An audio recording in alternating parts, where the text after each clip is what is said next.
இந்த மழை காலத்துக்கு இதமான நோய் எதிர்ப்பு சக்தியை அதிகரிக்கக்கூடிய மருந்து குழம்பு தாங்க எப்படி செய்யறதுன்னு பார்க்க போறோம்.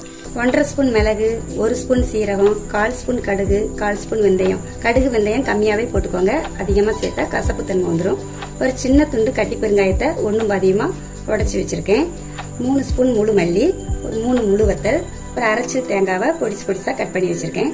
ஒரு சின்ன துண்டு சுக்கு, அதையுமே ஒன்றும் பாதியமா தட்டி எடுத்து வச்சிருக்கேன். இப்போ இது எல்லாத்தையுமே வறுத்து எடுத்துக்குவோம். ஸ்டவ்ல ஒரு கடாய் வச்சிருக்கோங்க. இதில் 1 ஸ்பூன் எண்ணெய் சேர்த்துக்கலாம். இந்த குழம்பு ஃபுல் அண்ட் ஃபுல் நல்லெண்ணெயில் தாங்க செய்யணும்.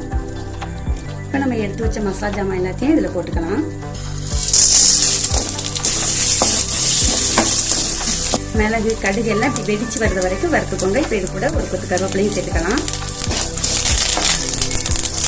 கூடவே ஒரு 4 பல் பூண்டு சேர்த்துக்கோம். ஒரு 5-6 சின்ன வெங்காயம் சேர்த்துக்கலாம்.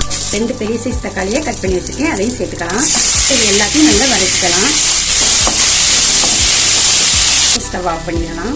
இப்போ இது நல்லா ஆறுனதும் ஒரு மிக்ஸி ஜாருக்கு மாற்றி கொஞ்சமாக தண்ணி விட்டு நல்லா ஃபைன் பேஸ்ட்டாக அரைச்சி எடுத்துக்குவோம். இந்த அளவுக்கு நல்லா நைஸாக அரைச்சி எடுத்துக்கோங்க. இப்போ ஸ்டவ் ஆன் பண்ணி ஒரு மண் பாத்திரம் வச்சிருக்கேங்க. குழம்புக்கு தேவையான எண்ணெய் சேர்த்துக்கலாம். எண்ணெய் நல்லா சூடானதும் இது கூட 1 ஸ்பூன் கடுகு உளுந்தம் பருப்பு சேர்த்துக்கோங்க. ஒரு கொத்து கருவேப்பிலை சேர்த்துக்கலாம்.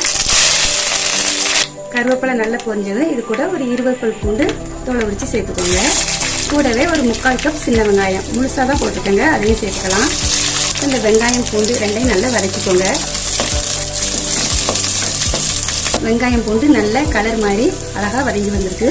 இப்போ இது கூட நம்ம அரைச்சி வச்ச மசாலாவை சேர்த்துக்கலாம். மிக்ஸி ஜார்லேயே கொஞ்சமாக தண்ணி சேர்த்து அதையும் குழம்புல ஆட் பண்ணிக்கலாம்.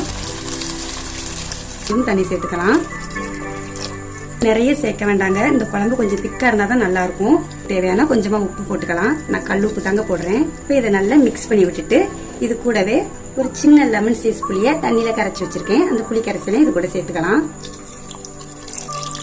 இந்த குழம்ப நல்லா மிக்ஸ் பண்ணிட்டு நல்லா கொதிச்சு வர்றது வரைக்கும் இடையிடையா கிளறி விட்டுட்டே இருக்கும்.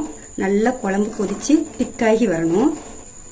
குழம்பு நல்லா கொதிச்சு நல்லாவே திக்காகி வந்திருக்குது. இந்த மழை காலத்துக்கு நீங்களும் கண்டிப்பா இந்த குழம்பு உங்க வீட்டில் உள்ளவங்களுக்கு வச்சு கொடுங்க.